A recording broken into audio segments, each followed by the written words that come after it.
Salut! J'ai pensé faire une petite vidéo rapide ce soir pour expliquer un petit peu comment moi je fais connaissance avec les lames de manière individuelle. J'ai déjà expliqué dans une précédente vidéo une technique que j'aime bien utiliser, que j'appelle le tableau des lames mineures, qui permet d'avoir une appréhension globale des lames mineures.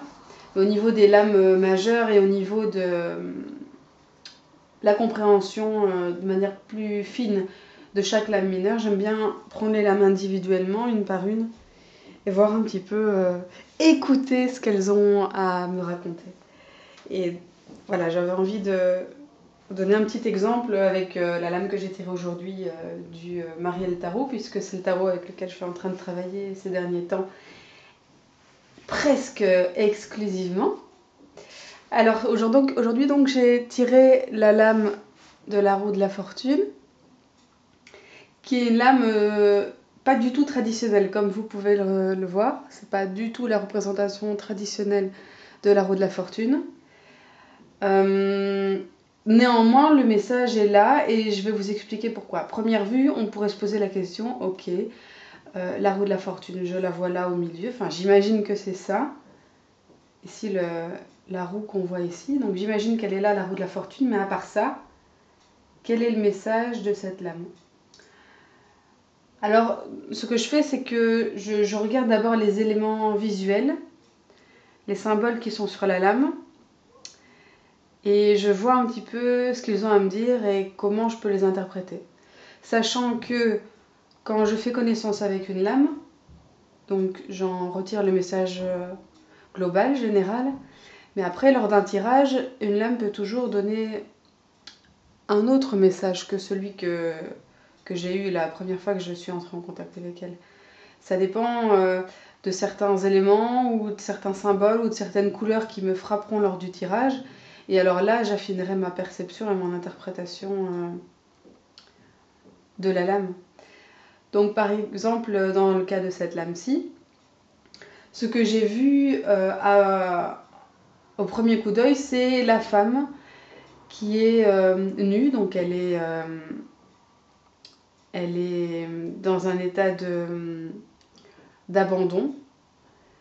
Elle ne se protège pas et elle est bras écartés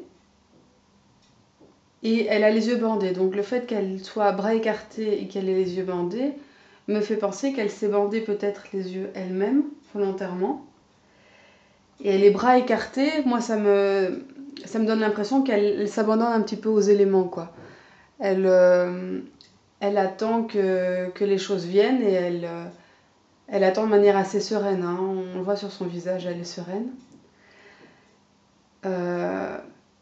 L'élément qu'on ne voit pas à première vue, c'est qu'elle se trouve sur un bateau et que le bateau navigue sur la mer. Donc pour moi, elle se tient debout sur un bateau, elle se laisse porter par le bateau et elle s'abandonne à son destin en quelque sorte.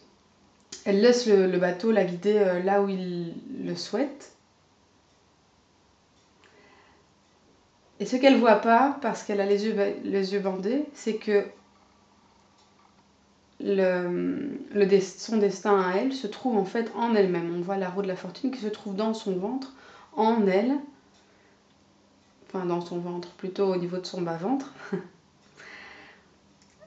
Donc son destin se trouve en elle, mais elle a les yeux bandés. Elle s'est bandée elle-même volontairement les yeux, enfin selon moi. Et donc elle ne peut pas le voir.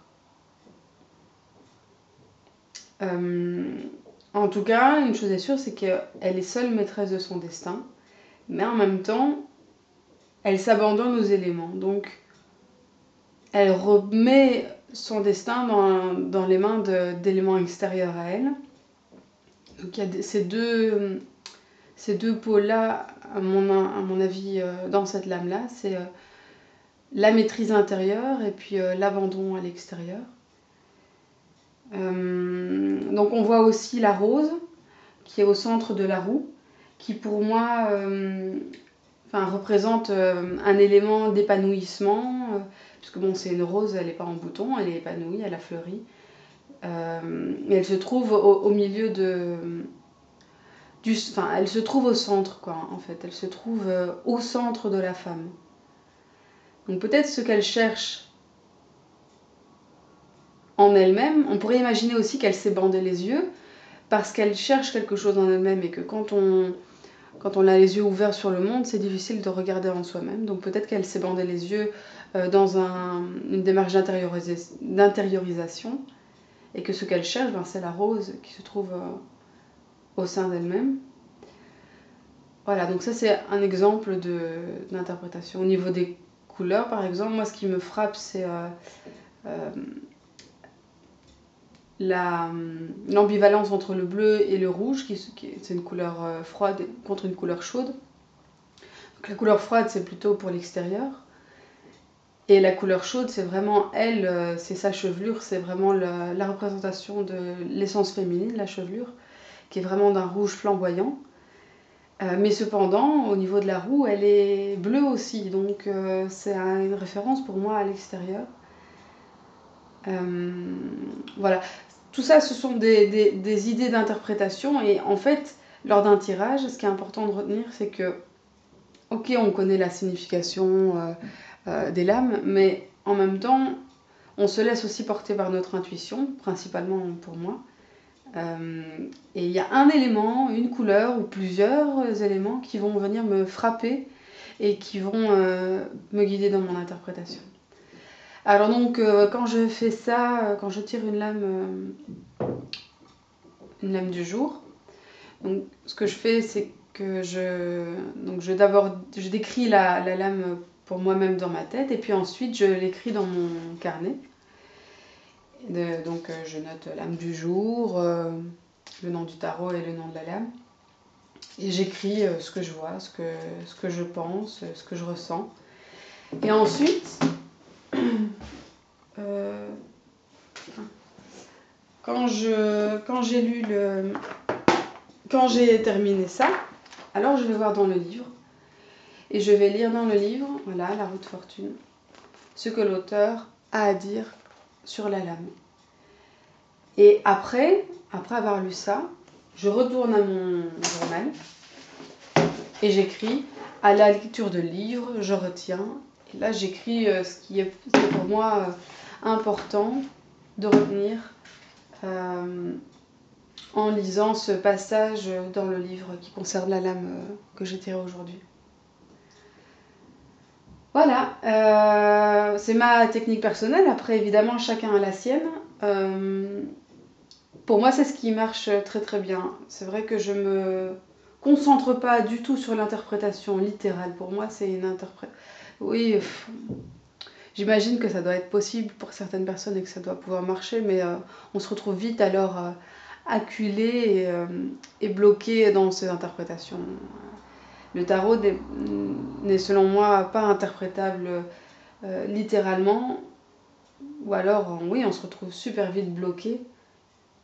Il faut avant tout se laisser porter par son intuition. C'est pour ça que je me concentre d'abord sur la lame et sur ce que je vois, ce que je ressens en la regardant, plutôt que sur le livre. Le livre vient après, plutôt par curiosité et par souci d'enrichissement de mon interprétation par rapport à la vision de l'artiste. Voilà, c'est fini pour aujourd'hui. Salut!